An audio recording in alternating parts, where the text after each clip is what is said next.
Louvado seja nosso Senhor Jesus Cristo. Nós vamos dar continuidade à nossa leitura da primeira carta de São Paulo aos Coríntios, nosso 14º encontro, 1 Coríntios, capítulo 7, do versículo de 1 a 11. Vamos ouvir o texto que nós vamos refletir. Passemos agora ao que vocês escreveram. É bom que o homem se abstenha de mulher. Todavia, para evitar a imoralidade, cada homem tem a sua esposa e cada mulher o seu marido. O marido cumpra o dever conjugal para com a esposa e a esposa faça o mesmo com o marido. A esposa não é dona do seu próprio corpo, e sim o marido.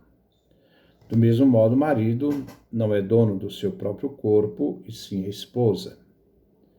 Não se recusem um ao outro, a não ser que estejam de comum acordo e por algum tempo, para se entregarem à oração. Depois disso, voltem a unir-se, a fim de que Satanás não os tente, por não poderem dominar-se. Digo isso como concessão, e não como ordem. Eu gostaria que todos os homens fossem como eu. Mas cada um recebe de Deus o seu dom particular. Um tem este dom, outro tem aquele. Aos solteiros e às viúvas, digo que seria melhor que ficassem como eu. Mas, se não são capazes de dominar seus desejos, então se casem, pois é melhor casar-se do que ficar fervendo. Aos que estão casados, tenho uma ordem. Aliás, não eu, mas o Senhor. A esposa não se separe do marido. E caso venha separar-se, não se case de novo. Ou então se reconcilie com o marido. E o marido não se divorcie de sua mulher. Este é o texto que nós vamos refletir. Versículo 1. Passemos agora ao que vocês escreveram. É bom que o homem se abstenha de mulher. A igreja de Corinto havia escrito para Paulo, consultando se o matrimônio e a consumação do matrimônio fica bem para a vida do cristão. Paulo era celibatário, não se casou, viveu solteiro. Jesus também viveu uma vida celibatária. E tinham na consciência a palavra de Jesus, daqueles que não se casam por causa do reino dos céus. Mateus capítulo 19, do versículo 11 a 12. Será que este ideal era bom para todos? Havia por certo que alguns cristãos nutriam desprezo sobre a sexualidade. Se a sexualidade se resumia à mera satisfação do instinto, então se deveria envergonhar-se dela todos os que viviam sua vida segundo o Espírito. Versículo 2. Todavia, para evitar a imoralidade, cada homem tem a sua esposa e cada mulher o seu marido. Bom, é bom que o homem, do versículo 1, significa algo eticamente recomendado, por sua própria natureza. O apóstolo Paulo irá dar argumentos sobre sua predileção pelo celibato e virgindade. Mas nem todos são capazes de observar a continência. Em vez de se exporem ao perigo de fracassar no ideal do celibato e virgindade, na continência, será melhor então contrair matrimônio. Cada homem, cada mulher. Não são todos, mas aqueles que não conseguem viver na continência. Então, que cada homem tenha sua esposa e cada mulher o seu marido.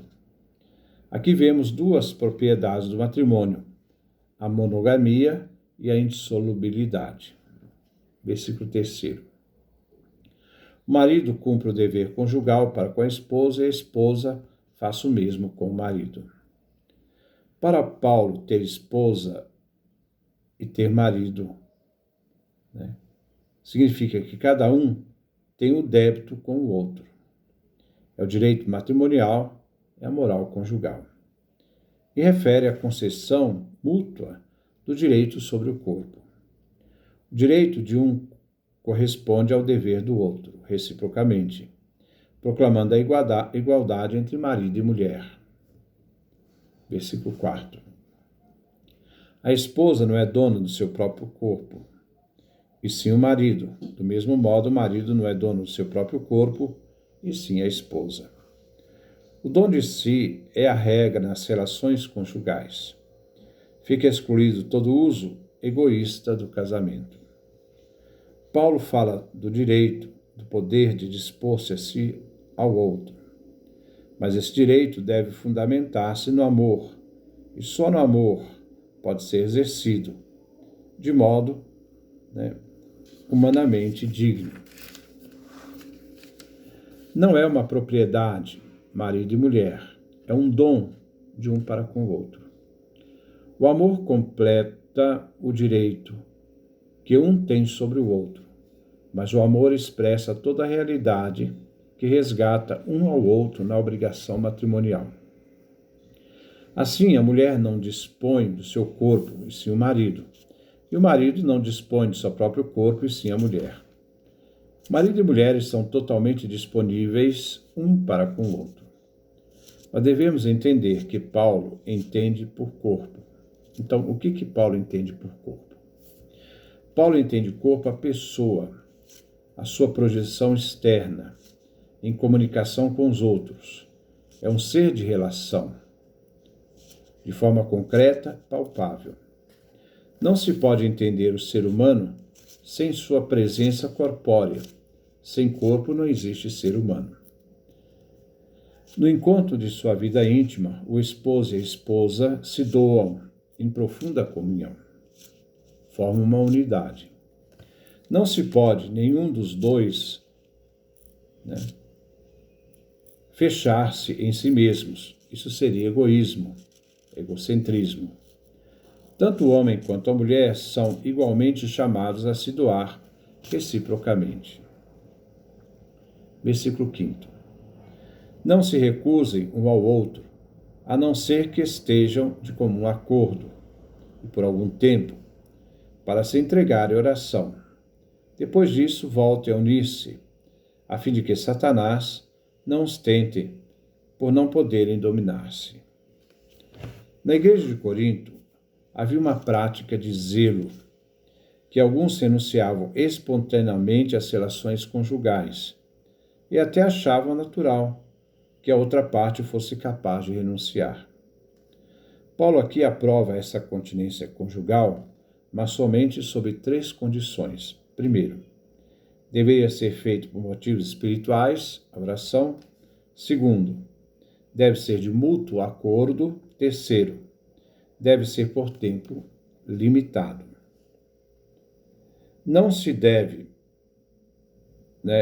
ser por muito tempo, pois o mais fraco, moralmente, espiritualmente, o menos resistente, poderá ser tentado por não poder dominar-se por certo tempo, e assim ser ocasião da tentação do diabo.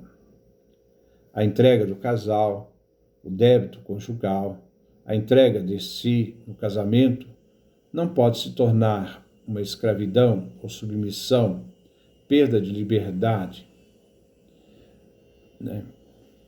porque a liberdade faz com que um possa doar-se ao outro.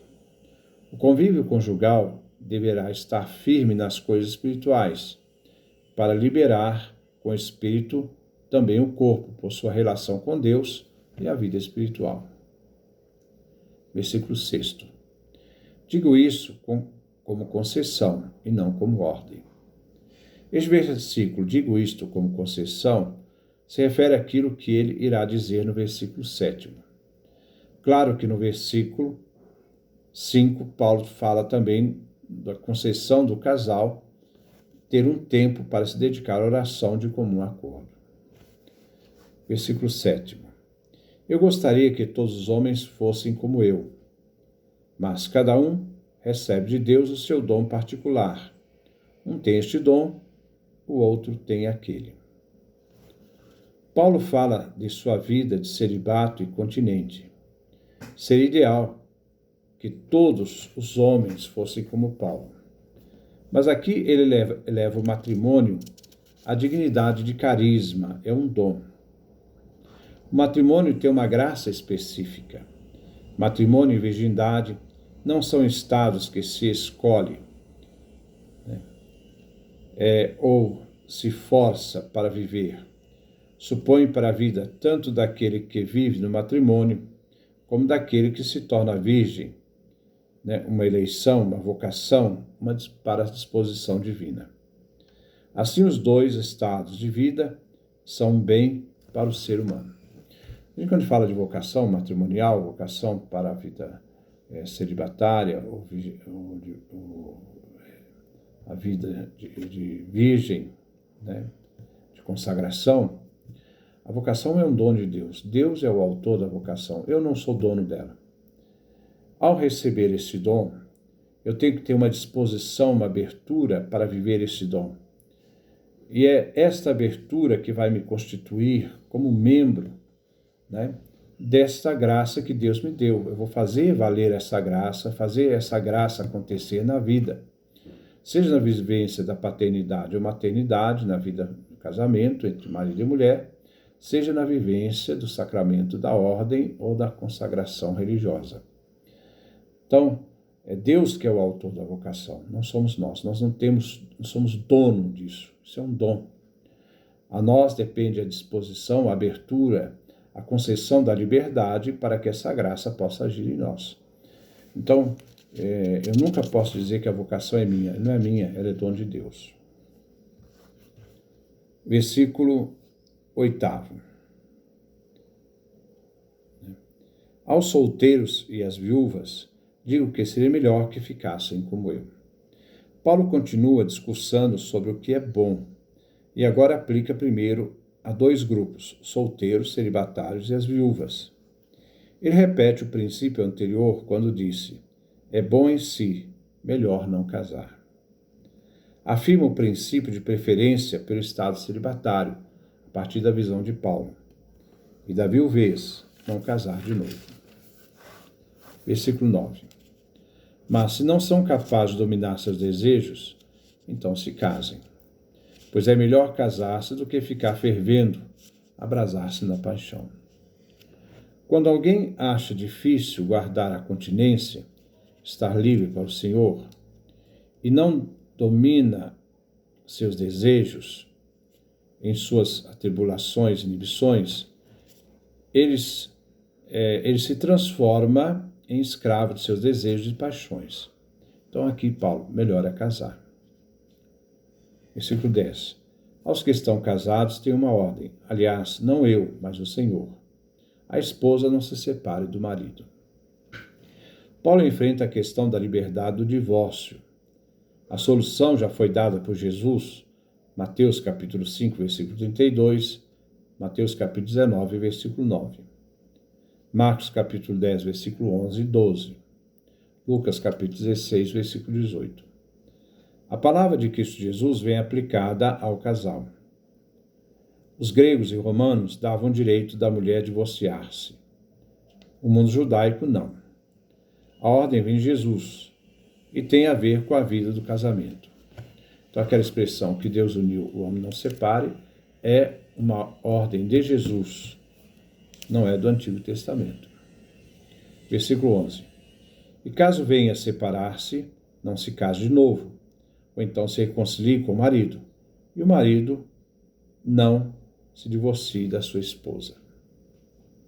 Paulo estabelece essa norma de preferência para as mulheres que se viam atraídas ou tentadas a se desligar do vínculo matrimonial. Mas no cristianismo, a norma dada por Cristo se deve dizer não à separação. O que Deus uniu, o homem não separe. Mas se deve perguntar, mas afinal, o que Deus une para que o matrimônio seja indissolúvel? Existem condições que a união não pode ter a bênção divina. Esta é a nossa reflexão. Que Que Deus nos dê a sua graça, a sua bênção, sua face resplandeça sobre nós.